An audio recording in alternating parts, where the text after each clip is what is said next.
ahora es así, estamos esperando, guardando los tiempos por una razón. Porque es que no solamente esta sala está llena, es que hay muchísima gente a la cual aprovecho para saludar, que está a través del streaming conectados a cada una de las sesiones y, claro, se les manda el enlace, les tiene que llegar, pero ya lo tienen. Entonces, buenos días de nuevo, también a la gente que se incorpora por streaming, para mis alumnos, para todo el mundo que está hoy aquí. Esta oportunidad de hablar de y con Eloy Moreno es hablar de un autor que ha sabido conquistar a un público muy amplio sin que eso suponga obviar la calidad literaria de sus textos. Su obra en los últimos años ha encontrado una resonancia singular entre los lectores jóvenes, que son la clave del futuro, que es que estamos en la Facultad de Educación y no nos vamos a cansar de decirlo, entre los lectores jóvenes, y por esa razón hoy hemos querido invitarlo aquí, porque en su obra no se trata al lector, nuevo lector, con condescendencia, sino con un respeto intelectual y desde la mayor sensibilidad ética. Es decir, no tratándolo como alguien que no sabe nada, sino tratándolo como un cómplice en las aventuras que se desarrollan a lo largo de sus diferentes novelas. En títulos como Invisible, en sus cuentos para entender el mundo o en Redes, Moreno ha venido a desplegar una poética de lo cercano, a convertir experiencias que son reconocibles para nosotros, para los niños, para los adolescentes, para la familia en el sentido amplio. Y con ello ha logrado hacer de la lectura un espacio de conciencia, de emoción y de pensamiento. Uno de los rasgos esenciales de su trayectoria es la intensidad con la que dialoga con los lectores, porque me parece, o por lo menos esa es mi opinión, que entiende la literatura como un territorio abierto, como una forma de encuentro con los demás. En centros educativos, en clubes de lectura, en encuentros virtuales, sus obras se abren a la conversación y a la interpretación compartida. Hablar de Invisible es hablar de una de las obras más significativas de narrativa juvenil reciente en España. A través de la experiencia de un adolescente marcado por el acoso escolar, la novela convierte el sufrimiento, el aislamiento y la incomprensión en el núcleo mismo de la ficción y precisamente por eso, resulta tan acertada, porque desde el primer momento ese no nombrar a la protagonista le da mayor importancia porque puede ser la manera de identificar a cualquier persona. Redes supone una ampliación de esa mirada crítica con la sociedad y pone el foco precisamente en la realidad digital, en el universo digital que tanto nos tiene que preocupar ahora a todos en un momento en el que hemos hecho los teléfonos móviles o cualquier herramienta digital una prolongación casi de nuestra mano. Y luego, una obra que a mí me fascina y por eso siempre la remarco, Los cuentos para entender el mundo, los tres tomos de Los cuentos para entender el mundo, trabaja la brevedad como manera de condensación reflexiva y nos acerca una tradición entendida en plural desde la honestidad, el compromiso y la empatía. Por tal razón, yo me permito nuevamente aquí recomendarles la lectura de estos cuentos. Todo lo dicho es lo que habilita que la obra de Eloy Moreno, su aportación a la literatura infantil y juvenil, sea tan importante desde el punto de vista literario, desde el punto de vista ético y desde el punto de vista didáctico, desde los tres enfoques. En todos sus textos late una convicción desde mi punto de vista, y es que escribir para jóvenes no supone simplificar la realidad, supone nombrarla, y para nosotros esa palabra la repetimos mucho, nombrar es muy importante, con verdad, con sensibilidad y también con inteligencia. Y a partir de ahí, la primera pregunta. Buenos días, Eloy, lo primero. Otra vez de nuevo. Un aplauso ahora.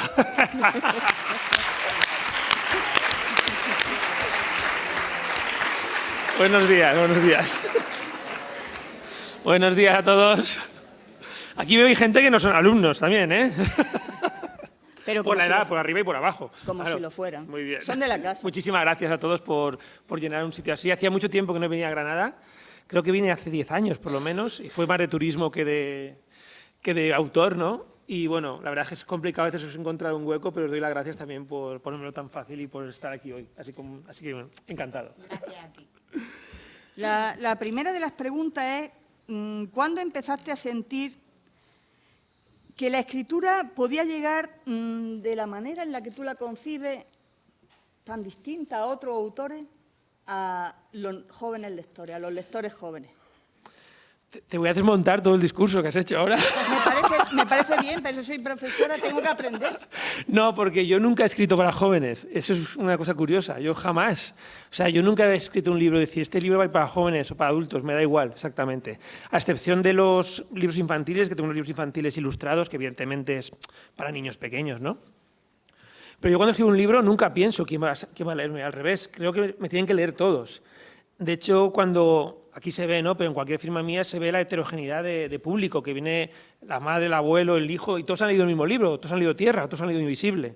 Entonces creo que quizás el secreto está en no escribir para jóvenes para que a los jóvenes les guste, ¿no? Porque a veces parece que tengamos que hacer literatura exactamente para ellos cuando no tiene por qué.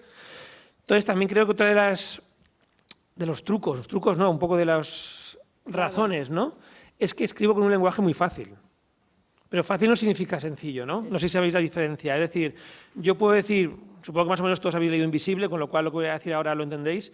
Yo puedo decir que el niño, ¿no? El niño está sintiendo bullying, se levanta por la mañana, está nervioso, no puede respirar, todo esto puedo ponerlo en 5 páginas, ¿vale? O puedo decir una frase que es, siente que tiene un elefante en el pecho. Ya está. No hace falta más, ¿no? Entonces yo creo que, claro, al escribir con tantas metáforas o con tantas cosas visuales, eso llega a todo el mundo. O si te digo que tienes un erizo en el estómago, ¿cómo sentís, no? Ya solamente decirlo ya te duele, ¿no? Entonces creo que esa forma de escribir hace que llegue a todo el mundo. Yo siempre cuando empecé a escribir, siempre me puse como un objetivo, que muchos de vosotros lo vais a entender. Y es que no hiciera falta tener un diccionario al lado para leer un libro mío. Que eso a veces pasa, ¿no? A veces pasa, hay autores que parece que quieren buscar las palabras más raras del mundo para pensar que son literatos, ¿no? Y eso es absurdo, porque al final no llegas ni a jóvenes ni a los adultos. Entonces creo que es un poco el secreto está ahí, ¿no? En hablar de cosas sencillas, además, de cosas del día a día, pero con un lenguaje fácil también. Que lo pueda comprender cualquiera. Sí. Bueno, buenos días ante todo. Eloy, yo haciendo alusión a lo que ha comentado Dani Rodríguez Moya al inicio de la presentación, como sabes, te encuentras en un auditorio repleto de futuros docentes. Yo personalmente como docente, pero también como persona que ha trabajado vinculada con las bibliotecas escolares de los centros educativos, a la que considero como los corazones y los ejes neurálgicos que dirigen la actividad didáctica de los centros, y a ti que has hecho tantísimos encuentros en tantísimos centros, entrevistas, charlas, coloquios, club de lectura, madre mía, yo creo que has hecho el abanico completo de actividades en torno al fomento de la lectura que se pueden hacer en los centros educativos. ¿Qué consejo les darías tú a estos futuros docentes para que cuando lleguen a los centros educativos que los esperan, sepan trabajar ese fomento y darle la vida a esas bibliotecas para conseguir los lectores que nosotros pretendemos con todos los libros que les ofrecemos a nuestros alumnos? Así de fácil, ¿no? Así la pregunta. de fácil, ¿eh? La primera es para romper el hielo. Madre mía, ¿no? Bueno, primero que os viene algo bonito, ¿no? Sí, sí. Voy a decir bonito porque es una metáfora todo lo que viene. No, pero no lo sé. Yo es verdad que he estado en muchísimos centros, muchísimos. Al principio empecé, como tú has comentado antes, los cuentos para entender el mundo fueron como el libro que me introduzco en los coles. Después ya vino Invisible, Redes o Tierra, ¿no? Pero es verdad que yo empecé a ir físicamente al principio a muchos coles, y claro, ahí te encuentras con el día a día, con lo que vais a encontrar vosotros. Te encuentras de todo y tienes que estar acostumbrados a todo, a todo. O sea, y os vais a tener que esconder a veces debajo de la mesa. Lo digo, voy a poner un ejemplo, ¿vale? Pero, claro, a mí me han pasado tantas anécdotas que podría estar aquí 8 horas contando anécdotas en colegios, ¿vale? Pero cuando, por ejemplo, cuando acabo una charla mía y alguien dice alguna pregunta y la gente tiene vergüenza, los niños nunca van a tener vergüenza en preguntar, ¿eh? Los niños nunca, eso es muy chulo, la verdad es genial. Y cuanto más pequeños, menos vergüenza tienen. Entonces, como la gente tiene vergüenza, digo, no os preocupéis que a mí la pregunta más estrambótica ya me la han hecho en algún colegio. Digo, no os preocupéis por preguntarme, ¿no? Como ejemplo, que además esto os puede pasar, que un día venga un autor a vuestro cole y, pues yo qué sé, cualquiera de ahí empieza a hacer preguntas que vosotros no sabéis ni por dónde van a salir esas preguntas, ¿no? Y pasó un caso, bueno, tengo muchos, pero uno en que la profesora se tuvo que esconder casi debajo de la mesa. Y es que acabó una charla y entonces digo, ¿alguna pregunta? Entonces me hacen preguntas típicas más o menos y ya se levanta una niña, era segundo de la ESO, ¿eh? Y entonces veo que conforme se levanta la niña, la maestra se agacha, ¿no? Que había ahí. Y entonces digo, uy. Y digo, dice, tengo una pregunta. Digo, dime. Dice, tú viajas mucho, ¿verdad? Digo, hostia, esto no sé por dónde va a acabar esto. Dice, sí, yo viajo. Digo, yo viajo mucho. Dice, ¿tú conoces a mucha gente? Digo, hostia, yo estaba temblando porque no sabía por dónde iba a ir, ¿eh? Y la maestra estaba cada vez más escondida por allá, ¿no? Digo, sí, yo conozco a mucha gente. Dice, entonces tú conocerás a muchos escritores. Digo, sí. Y entonces ya viene la pregunta. Dice, entonces tú conoces personalmente a Cervantes. Y yo le sigo el juego, porque digo, yo voy a tirar a ver esto dónde sigue, ¿sabes? Y le digo, sí, digo, el otro día en el AVE, yendo a Madrid, digo, mira, asiento con asiento.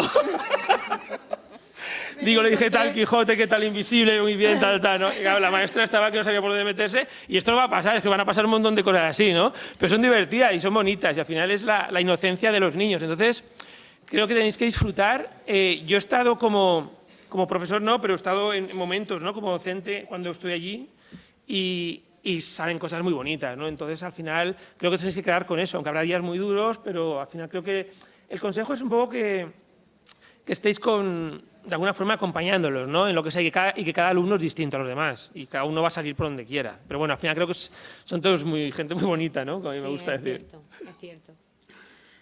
En esos acercamientos al perfil de los alumnos de secundaria o de primaria, ¿tú con qué alumnos te sientes más cómodo? ¿Qué alumnos crees que es más importante fomentar el gusto por la lectura? Porque secundaria es muy difícil. Pero primaria es que sientan las bases. En secundaria es una etapa donde se pierden muchos lectores. Nosotros somos conscientes. Pero en primaria se sientan las bases. Si tú tuvieras que elegir, ¿dónde pondría el foco de la importancia? Sí, claro, puedes poner las bases muy buenas en primaria, pero después viene la adolescencia y, evidentemente, claro, los adolescentes tienen otras preocupaciones también, ¿no?, que escribir. De todas formas, voy a romper una lanza y os voy a dar un dato oficial, y es que la franja de edad que más se lee en España es de 13 a 17 años. La que más. O sea, pero superando a los adultos de lejos. O sea, que estamos aquí como que a veces decimos, no leen los jóvenes, no, los que no leen son los adultos comparados con los jóvenes. No sé si habéis ido alguna, yo voy a muchas ferias del libro y sabéis que la literatura juvenil, que a mí me gusta llamarla, tiene colas inmensas, colas de 3 y 4 horas. Y no son libros finitos, son tochos así de gordos, o sea que sí. Estos libros ilustrados, este Harry Potter, tal, claro, tú ves Harry Potter así y el Quijote así, pues son igual de grandes, ¿no? Porque engancha uno y no engancha a otro. Entonces, el problema no es ese, el problema no es la lectura, el problema yo creo que es, y aquí voy a, seguramente, hay algún docente, bueno, supongo que habrá algún docente en oficio, ¿no?, también. Sí hay. Igual salgo de aquí discutiendo con alguien, pero me da igual, ¿vale? Yo he venido aquí a hablar de mi libro, como decía Umbral.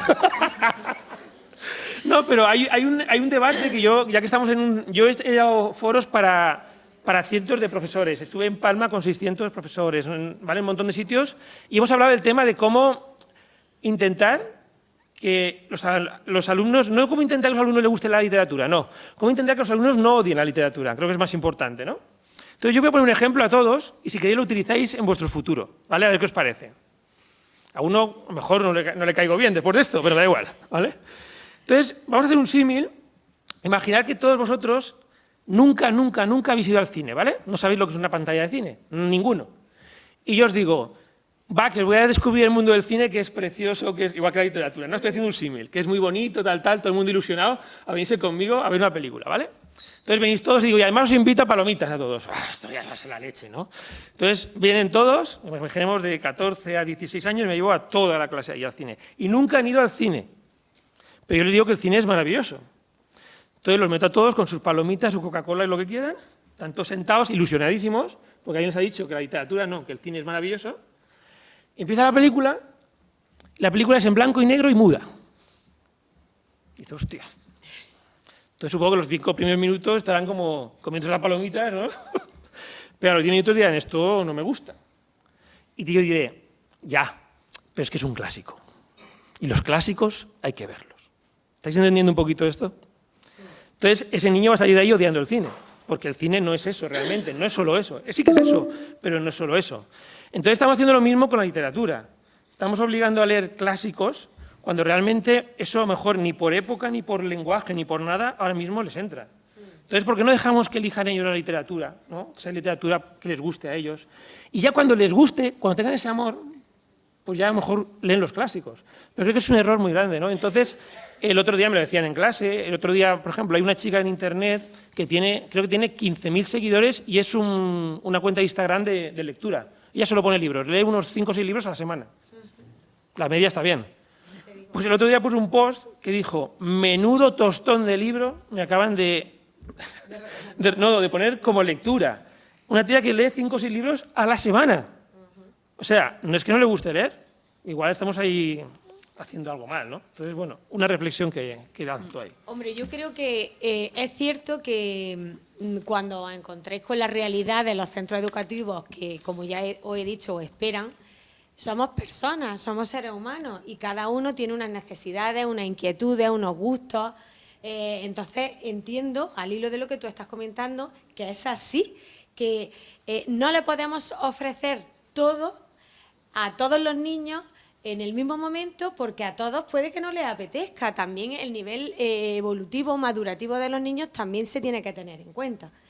Y con todo esto que estamos hablando, tú siempre has comentado en tus entrevistas que crees que calas en el público que te lee porque los niños se ven dentro, lo hablaba yo contigo cuando subíamos en el taxi, los niños se ven dentro de tu libro como o bien personaje en primera persona, como observador pasivo, o porque tienen a alguien que conocen. Y creo que lo que estás diciendo es un poco eso, ¿no? Que has adaptado un poco la narrativa de tus libros para que sea asequible a cualquier público y fomentar de esta manera ese gusto que luego ya de manera libre cada uno deberá seguir trabajando, ¿no? Pero claro, ahí viene la pregunta que te ha hecho Remy. El impasse está en el cambio entre primaria y secundaria. Porque en primaria los itinerarios lectores que se elaboran con los centros educativos, tú bien lo sabes, porque como ya hemos dicho, has hecho muchísimos encuentros en muchísimos centros, ahora puede que a lo mejor hagas menos, ¿no? Porque ya eres más famoso, ya no pueden ser... Virtuales. Ya no pueden ser tan reducidos como los que hacías antes. Pero el impasse, creo, el salto es entre primaria y secundaria, ahí es donde yo creo que estriba el posible cambio que se le tendría que dar al sistema educativo. ¿A ti se te ocurre alguna mejora, alguna propuesta de mejora basada en tu experiencia, en todos los encuentros que has tenido, en la multiculturalidad de alumnos que tú has encontrado en todos los centros que has visitado? ¿Algún patrón? Porque tu riqueza...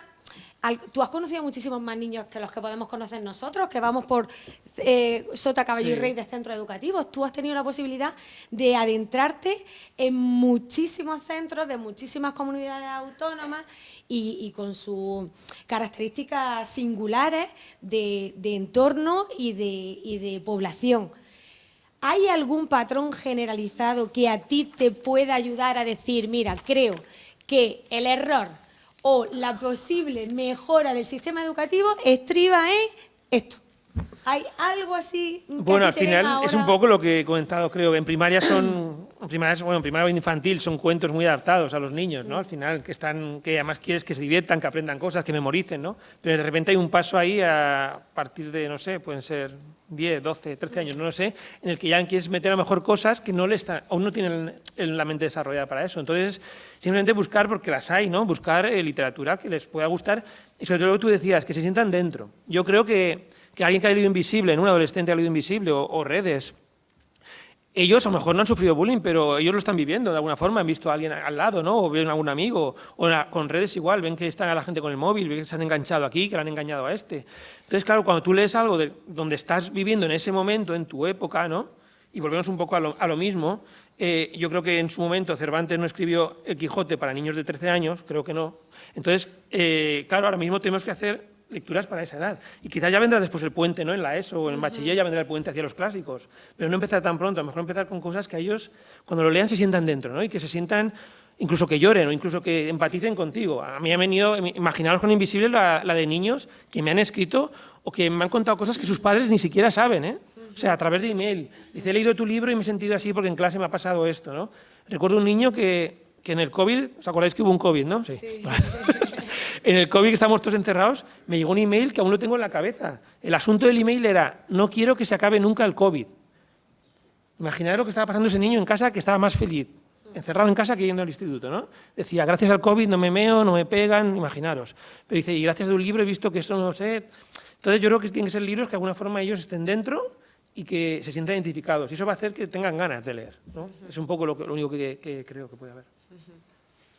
Y al hilo de eso, yo vuelvo a primaria, a tus cuentos, a esa interpretación de los cuentos. ¿Tú qué opinas de los cuentos clásicos y de la necesidad de adaptarlos? Es decir, ¿cómo se adapta sin perder la calidad un cuento tradicional a la realidad actual y cómo eso enlaza con tu concepción del cuento? Bueno, el libro de cuentos, ¿no? Pues el libro de cuentos para entender el mundo, que lo pusieron, fue como yo empecé en los coles, más o menos lo recomiendo a partir de, yo qué sé, pues tercero o cuarto, ¿vale? Estaría por ahí la cosa. Lo curioso es que yo ese libro lo escribí para adultos, para que veas mi visión, soy un visionario, ¿no? Porque yo pensé, son cuentos, si no los conocéis, son cuentos súper cortos de 1 o 2 páginas, con lo cual los chavales se enganchan enseguida, porque son 2 páginas y me lo leo enseguida. Además, como regla, al principio de todo hay una regla en el libro cuando lo abres, que pone reglas, solo puedes leer 1 al día, eso les fastidia y se leen más. Entonces ya está hecho, es como la cesto contraria, ¿no? Y estos cuentos eran cuentos que me contaba mi abuelo cuando yo era pequeño, y que yo he visto con el tiempo se iban perdiendo. O sea, no son los cuentos típicos de Disney, de princesas y todo eso, no. Son cuentos que te dejan un poco una moraleja cuando los lees, ¿no? Y te dejan pensando. De hecho, incluso a los adultos os van a dejar pensando sin saber muy bien cuál es la interpretación del cuento porque tiene varias. Y yo lo escribí para adultos porque me di cuenta que a los adultos, a partir de, no sé qué edad, pero a partir de una edad, a nadie le cuentan cuentos por la noche, ¿a que no? A los adultos. Bueno, cuentos chinos y estas cosas raras. Pero cuentos de este tipo, no. Yo dije, qué bonito hacer un libro de cuentos para que tu pareja por la noche te diga, te voy a contar un cuento, ¿no? Es que es muy chulo. Pero bueno, después también, claro, como son muy... La idea es bonita, ¿eh? Pero bueno, como yo decía antes, todos mis libros los leen tanto adultos como niños, ¿no? Y bueno, de ahí surgen los cuentos para entender el mundo. Además, creo que son como pequeñas píldoras que te dejan siempre pensando, ¿no? Y puedes tener tú una idea del significado del cuento, pero puede el niño tener otra y compartirlo en casa. Entonces, al final, yo siempre he tirado por ahí, ¿no? Porque sean cosas que te permitan, de alguna forma, hablar con tus hijos, ¿no? Al hilo de estos cuentos que estás diciendo, uno que ha tenido muchísimo éxito siempre entre los escolares de los centros educativos es el de el niño que pudo hacerlo. Sí. Porque los empodera hasta un nivel que necesitan... pues a través de una lectura necesitan ese empujón para sentirse las grandes personas que realmente todos los seres humanos somos. ¿Qué mensaje? Porque realmente todo lo que tú compartes, todo lo que tú escribes y compartes con el público que te lee, todo tiene mensajes muy a la orden del día y con mucho trasfondo social. ¿Qué mensaje es el primero que tú te gustaría que en los encuentros que tú tienes con escolares, sobre todo con escolares, ¿vale? ¿Te gustaría que esos niños se llevasen de tus lecturas, de la charla contigo? ¿Qué sería lo prioritario que tú antepondrías en un encuentro con los niños, los que vas a tener, por ejemplo, ahora cuando nos vayamos de aquí? Pues quizás la empatía.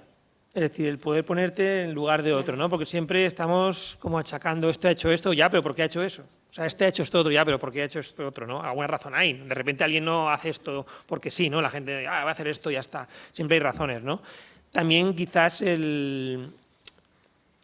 que tú has dicho justo del cuento, ¿no? Iba a decirte la moraleja del cuento, pero como igual todos no lo conocéis, ¿a que no? ¿El cuento? Pues lo cuento aquí, ¿os parece? Me parece. Y así esta noche ya os vais a casa con un cuento contado. Hacía tiempo que no contaba un cuento, ¿no? Nada, es un minuto, son súper hiper cortos. Pero creo que la moraleja, más que explicarla, voy a contar el cuento y entenderéis que es una de las moralejas principales, además me gusta mucho que haya sacado ese cuento, que yo intento transmitir, ¿no? a todos los alumnos. El cuento se llama El niño que pudo hacerlo y son dos niños que están patinando sobre el hielo y de repente el hielo se rompe y uno de los niños se cae dentro. Pero claro, el hielo es muy grueso, ¿no? Y entonces el niño se mete bajo el hielo, no puede sacarlo y se está ahogando. Y el otro niño intenta romperlo, pero es imposible, son pequeños y no tiene fuerza. Entonces pide socorro, pero nadie va, no hay nadie alrededor. Entonces el niño ya no sabe qué hacer porque su amigo se está ahogando. Entonces busca una piedra tal, al final coge una piedra grande y empieza pero a darle piedras, hasta que al final consigue romper el hielo y coge la mano y saca a su amigo, ¿no? Entonces ya cuando se entera todo el mundo, que vienen los bomberos, viene todo el pueblo ahí, ¿qué ha pasado? De repente llegan los bomberos y dice, ¿pero qué ha pasado? Le explican, dice, pero es imposible, ¿no? Dice, es imposible que este niño haya roto esa capa de hielo, que es así de grande, es imposible. Dicen, ¿cómo lo ha hecho?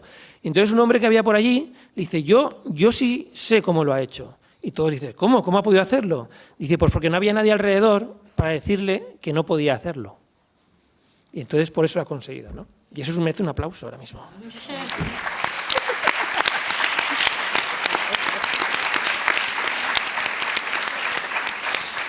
Y es un poco la moraleja que muchas veces no hacemos cosas porque no podemos. Y a los niños decimos, tú no hagas eso que no sabes, tú no hagas eso que no puedes. Pues a lo mejor sí que puede, ¿no? Pero claro, si dices que no, pues el niño dice, pues si no puedo, ya ni lo intento siquiera. Claro. Y viene muy al hilo de lo que te quería yo preguntar, el tema de la moraleja. ¿Es necesario que la moraleja esté muy presente o, como en el caso de este y de otros muchos cuentos de los que tú has construido, que quede subyacente y que permita a la persona pensar, es decir, que no le des tú el trabajo hecho, que sea la persona que lee la obra la que se plantee por qué? Sí, de hecho muchos de los cuentos no tienen final. Efectivamente. O sea, son cuentos basados en cuentos de hace siglos, no son míos, lo digo al principio, son cuentos de estos que hace siglos que se perdieron, o del Conde Lucanor, o bueno, este tipo, ¿no? Y yo lo que hago es recuperarlos, evidentemente adaptar, porque a lo mejor uno cuento eso, son 20 páginas, y yo lo reduzco en 2, imagínate, adaptación, ¿no? Y adaptarlo a día de hoy, también, porque son como, todos eran monjes y burros, ¿no? Entonces yo intento adaptarlo al día de hoy. Y muchas veces no acabo el cuento, tienes tu razón. O sea, el cuento, las últimas final no lo acabo y lo dejo ahí. Entonces, para que cada uno diga, bueno, ¿y cuál es la moraleja aquí, no? ¿Qué ha pasado aquí? Entonces, y se encuentras con cosas muy curiosas, ¿no? Que a lo mejor el niño piensa una cosa, el adulto otra y otro otra. Y dices, bueno, pues las tres opciones son válidas. Creo que hay que dejar muchas veces que sea el lector quien acabe las cosas, ¿no? En muchos de mis libros también hay algunos, eso lo hago y eso que sé que os da rabia, a algunos lectores míos os da rabia, ¿vale? Pero hay algún personaje secundario que dejo sin acabar, es decir, esa historia no sabes qué ha pasado. Entonces me preguntan, me ha gustado mucho, pero ¿y este personaje qué le pasó? Digo, pues no sé, imagínatelo tú, ¿no? También forma tu parte de la historia. Entonces eso lo hago muchas veces, sí. Formar parte de la historia, y esto completa la anterior pregunta. En Invisible, el protagonista no le pone un nombre con esa voluntad, tal vez, de que sea el lector quien complete. Eso es una curiosidad que todo el mundo me pregunta, ¿eh? ¿Cómo se llama el personaje de Invisible? ¿A que sí? Y puedo contar otra anécdota, ¿verdad? Sí, Tengo tiempo, favor. ¿no? Da igual, pasa nada. Aquí estamos amigos, ¿no? Todos. Lo digo porque es que esto va a pasar como... Yo voy a contar cosas que os van a pasar, después te contesto el nombre que tiene, ¿eh? Sí, Y vais no, no, pero lo digo. Pero es que esto como docentes os van a pasar de esto todos los días. Fui a otra clase, cuando iba presencialmente, y entonces ya habían leído Invisible y me preguntan la misma pregunta que tú. Dice un alumno, dice, ¿cómo se llama el personaje invisible? Y yo digo, no tiene nombre. Y de repente se levanta uno, porque siempre hay un listillo en la clase, siempre vais a tener un listillo en la clase, siempre, ¿vale? Se levanta y dice, yo sí sé cómo se llama. Y yo me quedo alucinado. Porque yo no le puse nombre, ¿vale? Dice, le digo, ¿cómo se llama? Dice, se llama Federico. Y toda la clase, y yo sí. Digo, no tiene nombre. Dice, sí tiene nombre. Me dice, se llama Federico. El tío estaba súper seguro. Y yo, no, que no tiene nombre, que lo he escrito yo, le dije. Porque yo me acordaría, ¿no? Yo digo, yo me acordaría. Y el tío, que sí que tiene nombre, que se llama Federico. La gente ya estaba en la clase imaginada, tal. ¿Qué pasó ahí? Es que esto va a pasar. ¿Qué pasó ahí? Entonces después empezamos a averiguar qué había pasado, hablamos tal, y salió. Pero al final las verdades salen. Pues a este chico le había pasado lo peor que le puede pasar a un alumno cuando le obligan a leer un libro. Que no es que no se lo lea, lo peor es que se lea otro. Y entonces había otro con un tal Federico, ¿sabes? Se había leído otro libro. Y él tenía razón, es que tenía razón, que el protagonista era Federico. Pero no era mi libro, era mi libro. Pero bueno. Y con respecto al nombre, no le puse nombre porque yo pensé que ese libro se iba a leer en muchos centros educativos. Y dije, tú imagínate que le pongo un nombre, el que sea, y coincide con alguien de clase. Porque es muy fácil, ¿no? Yo digo aquí 3 nombres, Ana, María y yo que sé, Patricia, y alguna hay, seguro. Entonces tú imagínate que pongo un nombre y que en clase hay un niño que se llama igual, que están haciendo bullying, y que por casualidades de la vida también le están haciendo bullying. Tú imagínate qué gusto le daría a ese niño que ese libro estuvieran leyéndolo sus compañeros, y cada vez que veía su nombre señalándolo a él, ¿no? Entonces dije, esto no puede ser. Entonces lo que hice fue no poner ningún nombre, ¿no? De hecho, el resto de nombres son nombres inventados. Kiri, Zaro, MM. Son nombres muy extraños, ¿no? Y bueno, y por eso decidí no poner nombre, y creo que es mejor también, porque también como le puede pasar a cualquiera, ¿no? Pues a no tener nombres, cualquiera puede ser el protagonista de ese libro, ¿no? Has comentado antes, también lo habíamos hablado tú y yo, que como no has pensado, cuando escribes tus libros, no piensas en una edad concreta para dirigirle tu narrativa, pues tus libros lo han leído, yo te he puesto también el ejemplo, en mi casa 3 generaciones, la abuela, la madre y los niños. Pero con algún público te tienes que sentir especialmente más cómodo. Con alguna franja horaria te tienes que sentir... horaria, perdón. Con alguna franja de edad, ¿no? Te tienes que sentir especialmente más cómodo o no. No. O generalmente siempre tienes buenas experiencias con los encuentros que haces, tanto con público adulto como... Claro, es que nunca tengo un público adulto o un público joven, nunca, siempre está mezclado, Ya. Piénsalo, siempre. Entonces, eso es genial. Y además es una cosa de lo que estoy orgulloso, ¿no? Porque tú ves a cualquier autor a lo mejor y tiene su público, pero siempre son a lo mejor hombres de tal edad, o mujeres de tal edad, o niños, niñas, tal, pero no es un público heterogéneo, ¿no? Como yo. Entonces eso, a mí me siento súper orgulloso. Creo que es de los pocos autores que pasa esto, ¿no? En España, muy Claro, pocos, ver ahí muy pocos. sentados que probablemente serán madres... Sí, niño, abuela ay, y niño. nietos, ¿no? Por ahí. O tía y nieto. Sí, por detrás, claro, es que al final hay mucha gente y, pues no sé, al final no me siento especialmente cómodo con todos, ¿no? De alguna forma. Sí. Incluso una vez puse como un aviso, ¿vale? Os explico. Hay un libro que se llama Cuando era divertido, que habla de cuando una relación de pareja pasas de ser compañeros de vida a compañeros de piso. ¿Sabéis lo que es esto, no? Y claro, esto después del COVID pasó mucho. No sé por qué, pero pasó mucho. Muchas parejas se dieron cuenta que estando encerradas no eran felices, ¿no? Y entonces, claro, yo dije, vale, este libro sí que va a ser para público más adulto, porque yo no creo que alguien de 16 años tenga una relación larga, ¿no? De años, evidentemente no. Entonces, yo puse un pequeño tip que ponía, no recomendado para todas las edades, tampoco puse qué edad. Sobre todo porque dije, como hay muchos profesores o docentes que ponen mis libros como lectura, no sea que de repente digan el nuevo de Luis Moreno para adentro, ¿no? Y no hayan leído lo que es, digo, cuidado, que esto no es, ¿no? Pero después, sorprendentemente, venían un montón de adolescentes con ese libro, cosa que yo no entendía. Y adultos también, ¿no? Sobre todo si los adultos venían juntos en pareja, yo me alegraba, ¿no? Si venían sueltos. Y entonces, un día una chica de 16 años le pregunto, dice, me ha encantado el libro, digo, pero, a ver, explícame. Digo, tú esto no lo has vivido. Dice, no, digo, tú no has tenido una relación larga con 16 años. Dice, no. Digo, entonces, ¿qué has visto en el libro? Dice, no, lo que he visto son la relación de mis padres. Dice, yo he visto lo que me está pasando en casa. Digo, ostras, claro, yo no había pensado en eso, ¿no? Claro. Al escribir sobre la realidad, yo pienso en un público adulto, pero es que ese público adulto tiene hijos. Claro. Y esos hijos me leen. Y entonces al leerme me decían, y además me dice la niña, y le voy a dejar el libro a mis padres. Y dice, a ver si se arreglan. Es muy chulo, ¿no? También. Sí, terapia en casa. Que De el hecho, niño haga de terapeuta con Una pareja vino con el libro, que venía junta, yo me alegré que venía junta la pareja, y me dice, mira, este libro lo tenemos en casa, ¿vale? Entonces lo escondemos en un cajón. Y cuando vemos que la cosa está enfriándose, que nos... ¿no? Dice, uno de los dos lo deja encima de la cama. Entonces, cuando entras a la habitación y ves el libro encima de la cama, dices, uy, aquí hay que arreglar algo, ¿no? Pero bueno, al final ves, todo el mundo va leyendo por un sitio o por otro. Pero ¿es cierto o no? Lo mismo no, me equivoco yo, ¿no? Porque estoy tan acostumbrada a trabajar con niños que pienso que a menor edad la pureza es mayor y la demostración de las emociones también es mayor porque no tiene filtros. No hay filtros, Los sí. filtros que ya llegan con las vergüenzas, los ridículos y demás.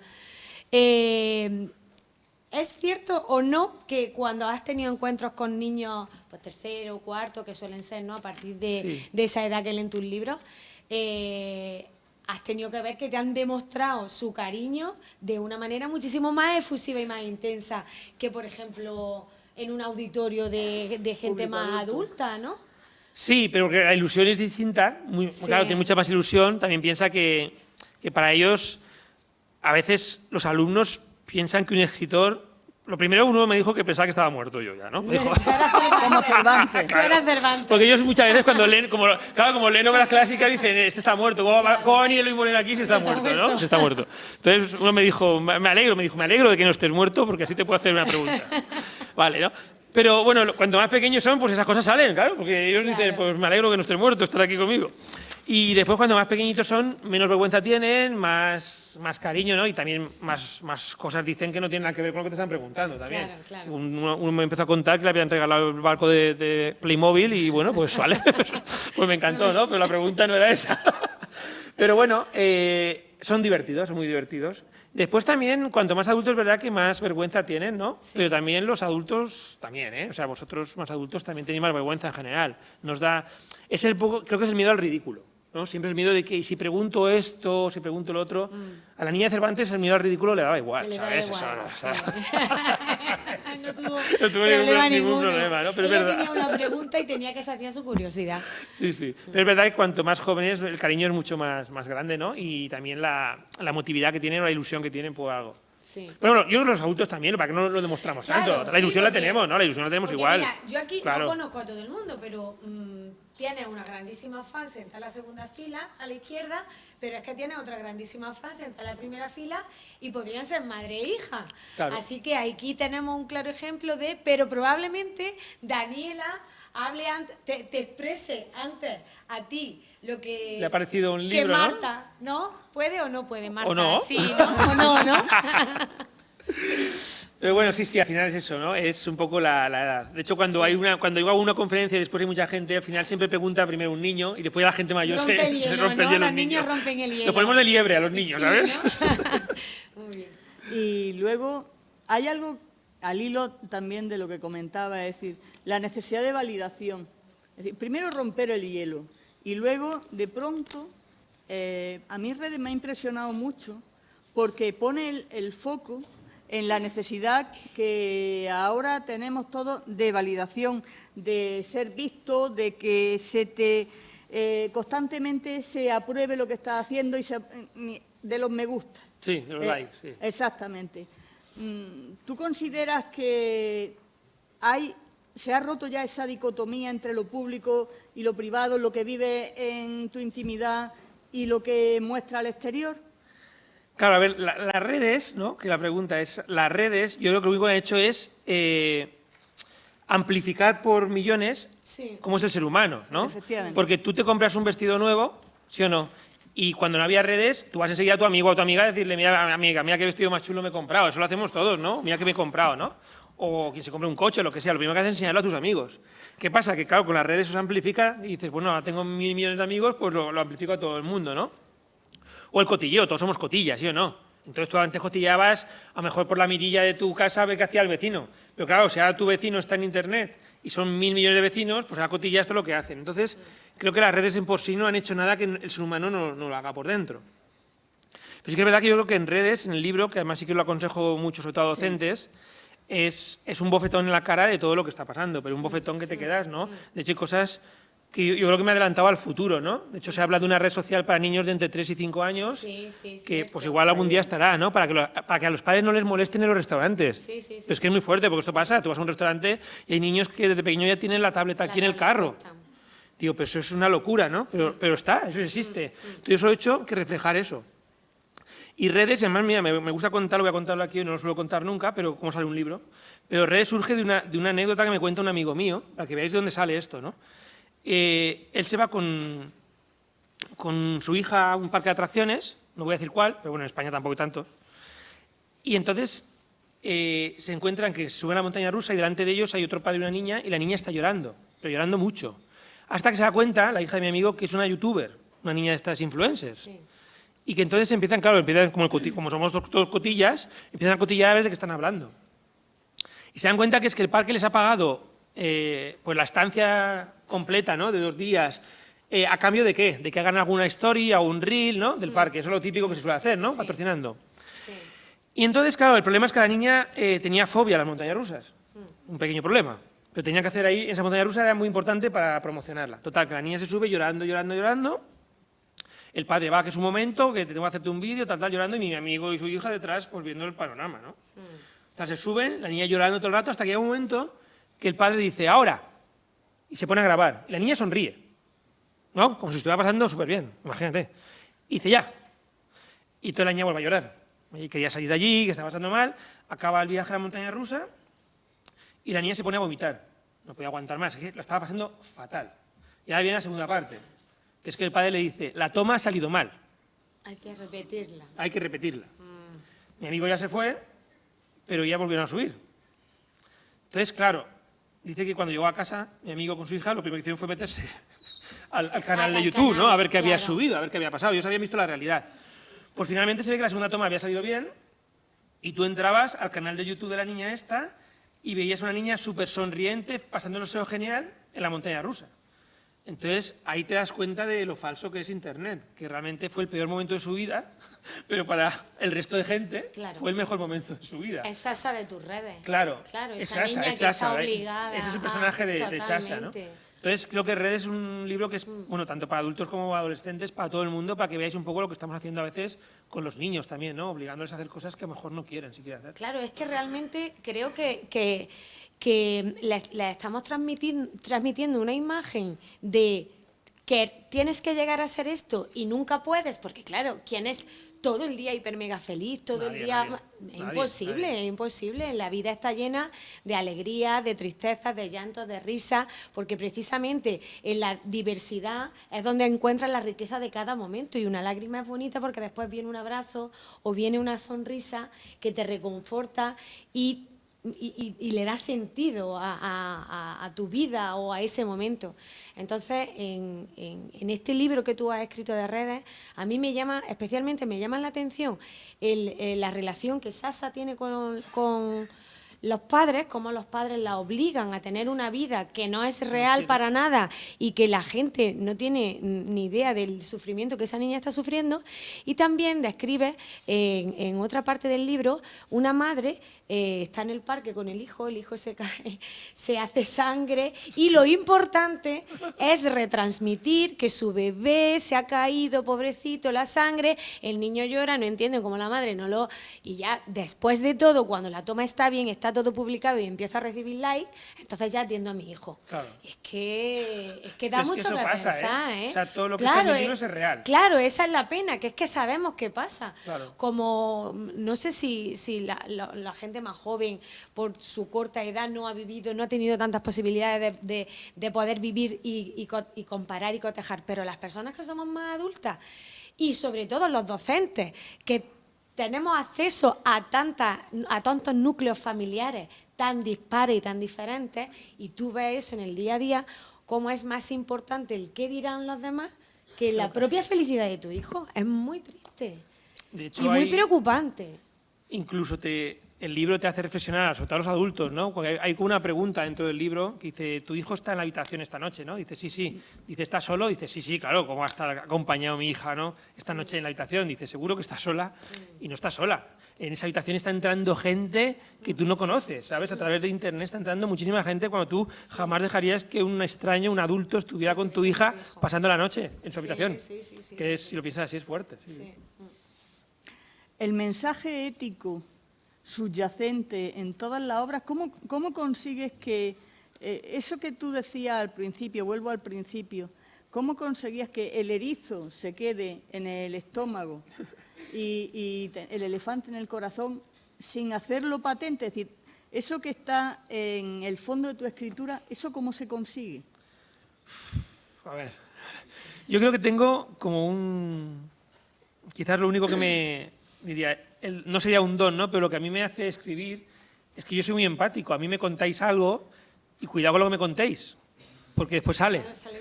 Claro, entonces, la mayoría de mis libros están basados en historias reales. Todos son historias reales, ¿no? Entonces, todo lo que veis en mis libros ha pasado de verdad. Y yo siempre busco, además, si habéis leído más de una novela mía, veréis que son temas muy distintos. No tiene nada que ver el regalo, con tierra, con nada, sí. Nada. Entonces, siempre busco esos temas que de alguna forma todos tenemos dentro, pero no comentamos con nadie, ¿no? Nadie habla del bullying abiertamente, nadie habla de que su hijo está enganchado a las redes, ¿no? O nadie habla de que un matrimonio no está funcionando porque no son cosas de las que se hablen. Se habla en la intimidad. ¿Yo qué hago? Yo solo saco fuera a través de una novela. Entonces, claro, mucha gente al leer el libro se siente dentro, lo que tú decías, ¿no? Se siente que están ahí dentro del libro y que están en un momento emocional conectando con el escritor. Pero porque son temas... Cada vez me quedan menos temas, también lo digo. Así que pocas novelas me quedan, a lo mejor ya, porque cada vez estoy cogiendo temas muy distintos, ¿no? Y ya se me están agotando. Yo no voy a repetir nunca. Irán surgiendo. Sí, pero tienen que ser temas que de alguna forma os toquen. Yo lloro mucho, yo soy muy llorón. Yo lloro con cualquier cosa, una canción, con lo que sea. Entonces muchas veces yo sé que hay gente, los lectores también lloran con mis libros, ¿no? Y bueno, cuando conecto de esa forma es muy bonito. Es decir, bueno, si yo lloré en esta parte del libro y del lector, yo también lloré en esta parte del libro, ¿no? Entonces, bueno, tienen que ser temas que a mí me hagan emocionarme de alguna forma. Entonces, bueno, cada vez hay menos temas porque los voy tratando mucho. Pero bueno, va surgiendo al final. Paqui hace la penúltima pregunta y pasamos el micro. Vale, perfecto. La última mía y la última mía siempre y después tú. No, siempre es la penúltima pregunta, venga. Porque siempre nos van a quedar muchas más. A mí me gusta muchísimo la música, ¿vale? Sí. Y este festival, desde un tiempo a esta parte, ha incluido esa cultura dentro de las actividades que se celebran a lo largo de esta semana. Hoy, por ejemplo, esta tarde, la clausura pues tendrá una parte vinculada con la música, porque la música también es poesía, en cierta manera. ¿De qué manera la música ha condicionado tu manera de escribir, o de qué manera se ha vinculado la música con el producto final que tú a nosotros nos has ofrecido? Porque hay un grupo que a mí me encanta que te ha puesto banda sonora. Sí. Sí. Bueno, voy a explicar un poco para llegar hasta la música. Sí. Yo de pequeño, nunca en mi vida, jamás, pensé en ser escritor. Nunca. Yo quería ser estrella del rock, ¿vale? Es verdad. De hecho, yo monté un grupo de música, toco la guitarra, fui al conservatorio. Lo bueno es que en nuestra época había una cosa, igual mucha gente no sabe lo que es esto, pero por otro lado sí, que se llamaban cassettes, ¿vale? Sí. Entonces eso está grabado en un cassette, no está publicado en internet, no lo vais a encontrar nunca en vuestra vida, ¿vale? No vais a verme a mí cantando nunca. No busquéis. No busquéis que no vais a encontrarlo, ¿vale? Y entonces a mí la música siempre me ha inspirado muchísimo. Después, que esto igual os rompe la cabeza a alguno, yo estudié ciencias puras. Soy de matemáticas, física y química, ¿vale? Y estudié la carrera de informática. Y estuve trabajando durante muchos años de informático, o sea, todo matemáticas. Yo jamás había escrito nada. Entonces, esto lo digo porque como a muchos docentes llegará tercero de la ESO, cuarto de la ESO, y muchos alumnos dirán, no sé por dónde tirar, si por ciencias, por letras. Dile, pues tengo un ejemplo de un tal Eloy Moreno, que empezó con ciencias y acabó siendo escritor, ¿vale? Entonces, que no pasa nada, que se pueden equivocar, que pueden probar cosas, que no pasa nada, ¿no? Que la vida es súper larga. Entonces, bueno, de ahí llega un día en el que me presentó a un concurso literario. Esto es un poco la historia para llegar hasta tu pregunta, sí, ¿eh? Sí. Y entonces, yo estoy trabajando de informático, y veo que en internet hay un concurso de relato corto, que eran 5 páginas, y el premio eran 3.000 euros. Digo, la página es rentable, ¿no? Porque si divides... Entonces digo, me presento. Pero podría ser no sé, de fotografía, lo mismo podría ser, ¿sabes? Me presento, total, me presento, pasan 2 meses, yo no sé nada, y me llaman de que había ganado el concurso. Digo, ostras, digo, así sé escribir, ¿no? Claro, porque todos los días ahí con mis matemáticas, con mis números, con mi ordenador, ¿no? Total, que empiezo a presentarme más concursos literarios y gano varios concursos. Digo, bueno, pues lo siguiente que es, una novela, claro. Pero claro, yo la hago escondidas. Porque tú imagínate, o sea, en mi casa dirían, ¿tú qué haces? Además, es que esto es la repera ya. Yo era funcionario de carrera con plaza fija, ¿eh? Ya no tengo plaza. Pocos funcionarios conoceréis que se han dejado su plaza, ¿eh? Estáis aquí entre una cosa rara, ¿eh? Rara. Total, que llega un punto en el que yo empiezo segunda novela, se empieza a vender mucho, empiezo a hacer muchas giras. El ayuntamiento me dicen, tú ya no te puedes pedir más vacaciones, ni moscosos, ni excedencias, ni leches. O te vas o te quedas. Y tomo una decisión difícil, ¿eh? Porque yo había estado 4 años para sacarme la plaza. Total, que yo tomo la decisión de irme. Mis padres aún piensan que puedo volver, así que no digáis nada, ¿vale? Y recuerdo cuando lo dije a mis compañeros de trabajo, imagínate que muchos de ellos no tienen plaza fija, que eran, claro, interinos. Sí. Pero estás tonto, pero así, tonto directamente, tonto. Era lo más suave que me dijeron. Estás tonto, no sé qué, estás idiota, no sé qué, no hagas esto, no hagas otro. Todos me decían que no lo hiciera, todos menos uno. El que se quedó con mi plaza después, ¿sabes? Ese sí. Tipo listo. Se me animaba, decía, sí, te va a ir súper bien, tienes que es tu camino. Porque dice, cuando se vaya este me meto yo en la plaza esa. Pero bueno, y todo eso viene porque después, claro, la música ha estado siempre conmigo y me di cuenta, cuando empecé a escribir, que sin música no soy capaz de escribir, pero nada, ni una palabra. Entonces, yo siempre voy con cascos o en casa con la música y siempre que escribo algo tiene que ser con música, siempre. Por eso en la mayoría de libros míos veréis que en la primera página hay un QR que está la música que yo he escuchado mientras escribía el libro. Para que vosotros... Alguna playlist. Claro, para que vosotros podáis leer el libro con la misma música. Sí. Creo que es muy chulo, ¿no? Porque hay una conexión aún más fuerte. Y con respecto a lo que decías, y ya acabo un poco el círculo, al final he sido una estrella de rock, porque he tenido la suerte de que muchos grupos en España pues, son lectores míos, ¿no? Y entonces tengo especial afinidad con algunos. Con Siloé, por ejemplo, somos amigos desde que pues empezamos juntos. Yo viéndolos a ellos en Albacete con 80 personas, imagínate, ¿no? Hasta ahora, como hemos sido, somos amigos íntimos. Después con Viva Suecia he hecho viajes a Islandia con ellos, mucho. Y entonces muchos grupos pues, nos conocemos. Y claro, he tenido la suerte de con Siloé, por ejemplo, componer 2 canciones, una de ellas de la banda sonora de Invisible. Y un día en Madrid, en un concierto de no sé cuántas miles de personas, me dijeron, pues sal al escenario, cumple tu sueño. ¿Ah, sí? Sí. Ah, eso no lo sabía. ¿No lo sabías? Está grabado por internet, está, ¿eh? Sí.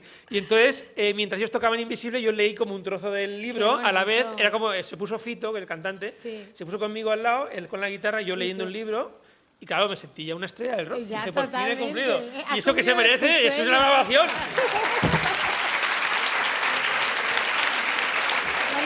¿No lo sabías, señor? Búscalo. En mi Instagram está, estará hace un año, si vais buscando hacia atrás, está ahí, cuando yo salía del escenario, sí. Qué bien. Aquí pasamos la palabra y que Sí. la última palabra la tenga. Vale, perfecto. Ahí, venga, por ahí. Hola. Hola. Bueno, me llamo Natalia. Me vine a estudiar a Granada este año, el primero. Y bueno, estoy un poco nerviosa porque a los artistas os tengo un poco como en un pedestal, ¿vale?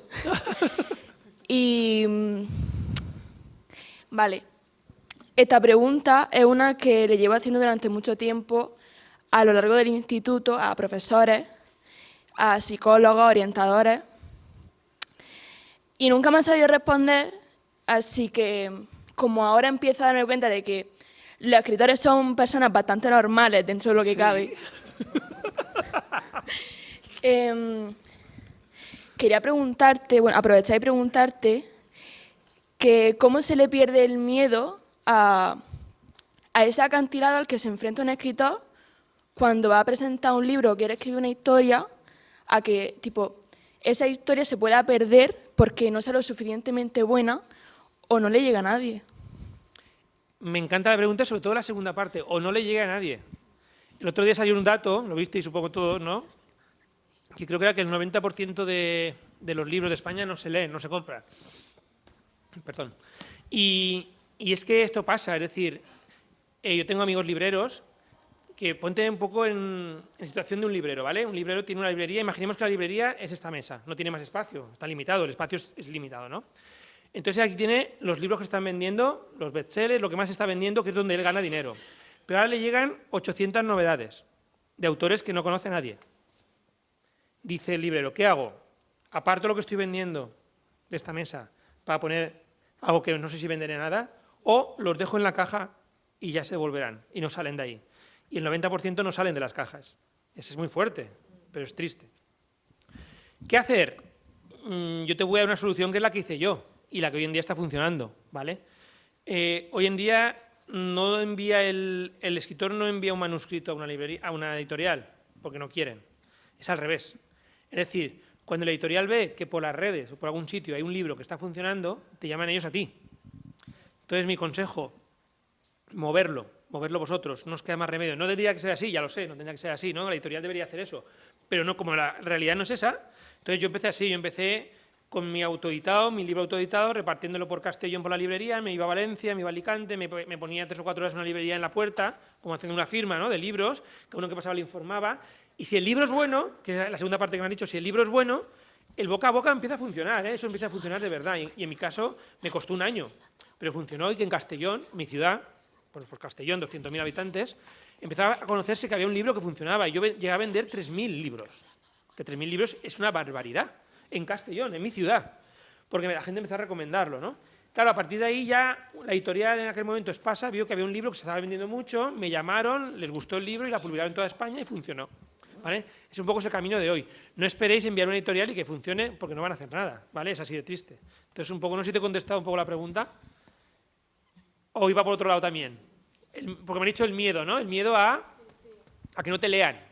Sí. Claro, el sí. miedo a que no te lean es este, y el miedo a que no guste, ¿no?, que supongo la otra parte. Sí. Claro. Tipo, cuando tú escribes que, bueno, intuyo que las primeras veces que escribiste, pues, estaba un poco muerto de miedo. Mucho, porque... mucho. Yo no sabía si lo iba a leer a nadie o le iba a gustar a nadie, evidentemente. Y también quería saber que cómo te curas de eso No te para curas, seguir escribiendo. No te curas. ¿No? Qué bien. Yo en la próxima novela tengo miedo otra vez, te lo aseguro. Yo estoy escribiendo la siguiente novela, que a ver si sale para final de año, si me da tiempo a acabarla, y yo tengo miedo. O sea, imagínate, llevo 15 años en esto, y yo tengo miedo en cada novela, Y yo, el miedo que más he pasado, ha sido con El Principito. Tú imagínate que te dicen que la fundación de Antoine, la fundación, desde Francia, viene a España a hablar conmigo para que haga la continuación de Principito. A mí se me cae... Yo dije que no en un principio, imagínate. Dije, pero, ¿no? Ya después te lo explican, que han calculado los derechos del Principito en todos los países menos en Francia. En Francia no se puede hacer nada de esto, entonces tienen que hacerlo fuera. Y me han elegido a mí que sea la primera persona que oficialmente escribe una segunda parte del Principito. Eso es brutal. Pero el miedo que tenía no lo he tenido con ningún libro, porque tú sabes, si hay fanáticos del Principito, si hay gente que tiene tatuadas las frases, bolsas, mochilas, ¿sí o no? Entonces hacer algo mal me hunde, pero es que me puede hundir todo lo que he hecho hasta ahora. Entonces yo con ese libro, que es muy corto encima, yo he pasado mucho miedo, o sea, pero mucho. Después, bueno, yo creo que he hecho un trabajo muy bonito y también la Fundación me ha dado la enhorabuena y he hecho una continuación muy respetuosa, ¿no? Pero tú imagínate el miedo de hacer algo que todo el mundo conoce, encima haces tú la segunda parte y dices, a ver qué ha hecho el tío este, ¿no? Pues imagínate, si yo sigo teniendo miedo, no se te va a ir nunca. Espero que hayas contestado la pregunta ahora sí, ¿no? Muchas gracias. La última pregunta. ¿Por allí?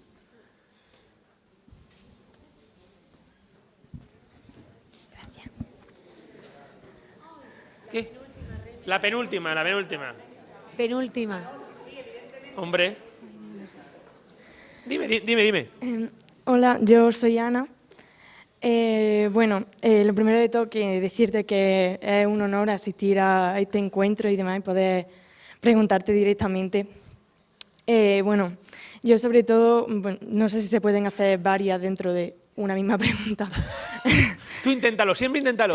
Porque hay un cuento que se llama El niño que pudo hacerlo.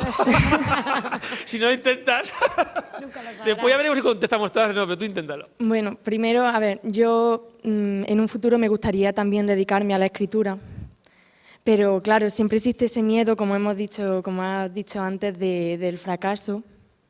Y también era preguntarte, has dicho que que nunca se llega a perder del todo ese miedo, pero me gustaría saber cómo afrontas tú ese miedo, ese miedo al fracaso. Y también preguntarte también cómo supera ese bloqueo, porque, por ejemplo, me pasa muchas veces cuando quieres escribir algo, tienes una idea, pero no sabes cómo hacerlo. ¿Cómo supera ese bloqueo que a veces da? Sí, es que es difícil, a veces. Y a mí me cuesta mucho empezar las novelas. O sea, lo que más odio, diría, es empezar una novela. Una vez la he empezado, ya me disfruto, porque ya tengo un hilo del que tirar. Pero empezar algo es complicado, ¿no? Porque no sabes muy bien cómo tirar. Pero bueno, el miedo al fracaso tampoco es un fracaso, tú piénsalo así. A ver, tú escribes un libro, ¿no? Que es lo que tú quieres hacer, por ejemplo. Después le puede gustar a la gente, no puede gustarle, pero es que no es ningún fracaso, ¿sabes? No, yo no lo veo así. Es que a mí me puede pasar perfectamente que de aquí la novela que venga no os guste, ¿sabes? Pues bueno, pues si de aquí 3 novelas ya no gusta ninguna, pues deja de ser escritor, pero por lo menos ya he hecho algo y está ahí, ¿no? Invisible está ahí, Red está ahí, Tierra está ahí y algo habré cambiado a gente. Los cuentos están ahí, ¿no? Entonces, pero todo nos pasará eso. Entonces, no lo veas como un fracaso. Simplemente tú has hecho una obra que a lo mejor a ti te gusta, pero además no. Pero ¿cuántas películas hay? ¿Cuántas o no? Que a la gente le gusta y a la gente no le gusta. No tengas por ahí. Y lo del folio en blanco, a mí lo peor que puedes hacer es quedarte ahí mirando el folio en blanco, ¿sabes? Vete a hacer otra cosa, igual mañana o pasado te ocurre algo. Porque si no, te vas a bloquear ahí y va a ser peor. Eso es lo que yo hago. Gracias. Sí. La última pregunta aquí delante. Mar.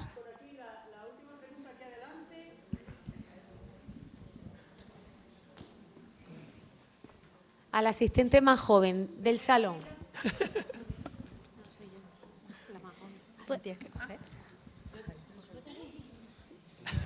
Pues que hoy voy a decir una cosa, no una pregunta. Y hoy es mi cumple y cumplo 9 años. Oh. Y la verdad que...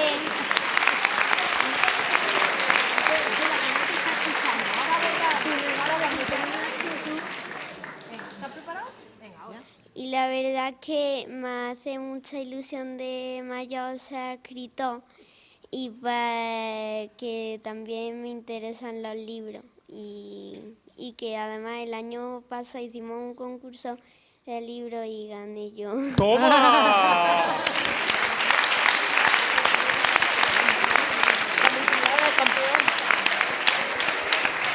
Qué bonito, qué bonito. ¡Qué pasada, eh! O sea, que ya te gusta escribir desde pequeño, ¿ves? Yo eso ni lo tenía, imagínate. O sea, tú eso ya lo tienes, por lo menos. Qué chulo, ¿no? Pues enhorabuena, enhorabuena. Felicidades, porque es el día de cumpleaños. Felicidades. Y enhorabuena. Ya me has visto que has venido con el Principito y todo, ¿no? También para firmártelo, ¿verdad? Tú vas a ser el primero hoy en firmarlo, ¿vale? ¿Te parece bien? Vale. Hoy no haces Nicola, ¿eh? ¿Vale?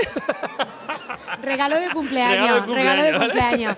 Bueno, pues muchísimas gracias a todos los que hoy nos habéis acompañado en esta primera actividad que inaugura esta gran semana cultural de la lectura y de la palabra.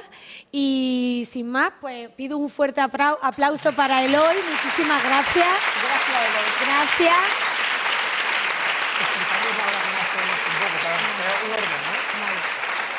Si os parece bien, ¿vale? Detrás de nuestro pequeño Principito, ¿vale? Vamos a hacer la fila para aquellos que queráis firmar que Eloy os firme los ejemplares, ¿vale? Pero os aviso que me lo llevo a las -10 porque están 560 escolares esperándolo y no quiero que tiren abajo el salón de actos de la facultad. Si no diera tiempo aquí, sí. decimos que van allí, ¿se decimos o qué? Pero se ponen en la cola después de los otros.